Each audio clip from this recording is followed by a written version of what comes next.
Cybersecurity. Practice questions and answers. Types of cyber threats: malware, phishing, etc. Q1. Which of the following is an example of social engineering? A. A computer virus that infects files. B. A user unknowingly downloading malicious software from an email. C. An attacker exploiting a vulnerability in a firewall. D. A brute force attack against a password. Answer. B. A user unknowingly downloading malicious software from an email. Q2. What is the primary purpose of ransomware? A. To steal personal data. B. To crash a system. C. To encrypt files and demand payment for decryption. D. To monitor internet activity. Answer. C. To encrypt files and demand payment for decryption. Q3. What is a zero-day attack? A. An attack that uses an existing vulnerability with a known fix. B.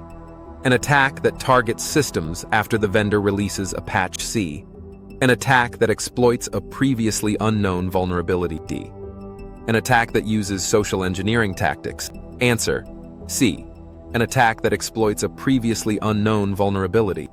Basic cryptography. Q4. What does encryption do in cybersecurity? A.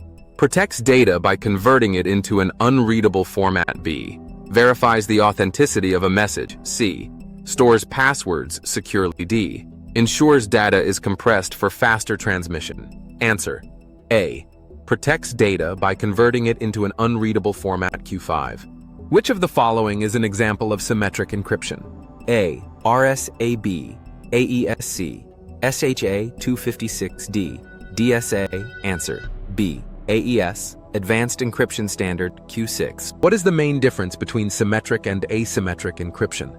A. Symmetric encryption uses the same key for encryption and decryption, while asymmetric uses a pair of keys, public and private.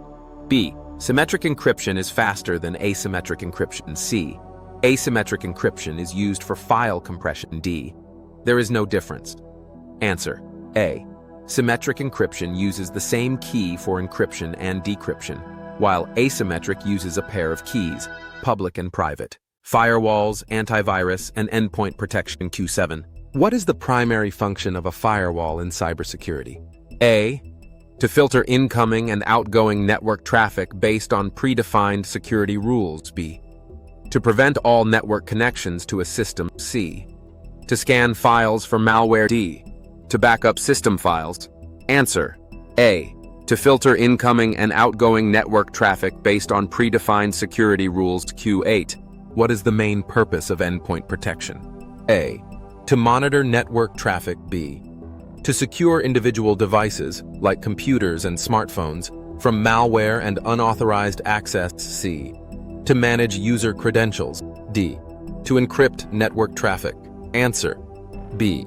To secure individual devices, like computers and smartphones, from malware and unauthorized access. Security best practices, passwords, MFA, etc.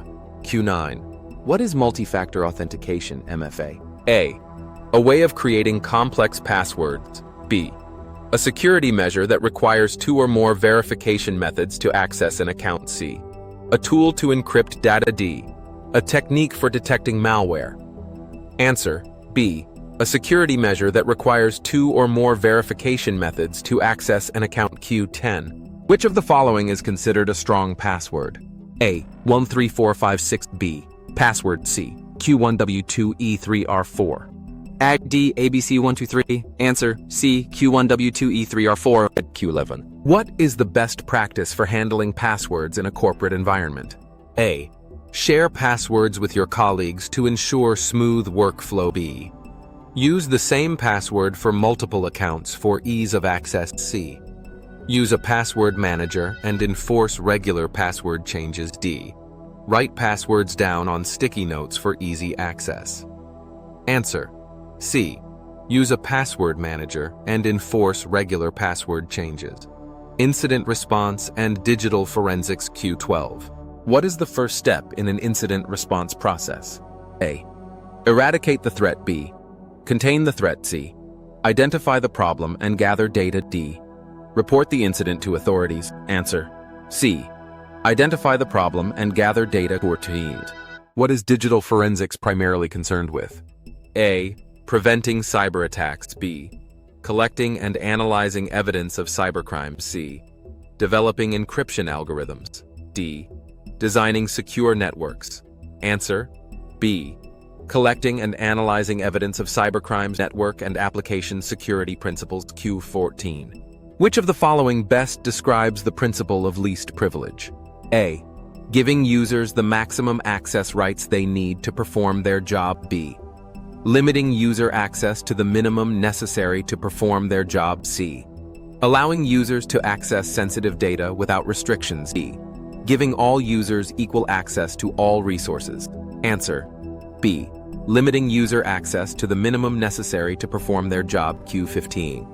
What is a common technique used in securing web applications against SQL injection attacks? A. Using firewalls. B. Validating and sanitizing user inputs. C. Installing antivirus software. D. Using multi-factor authentication. Answer: B. Validating and sanitizing user inputs.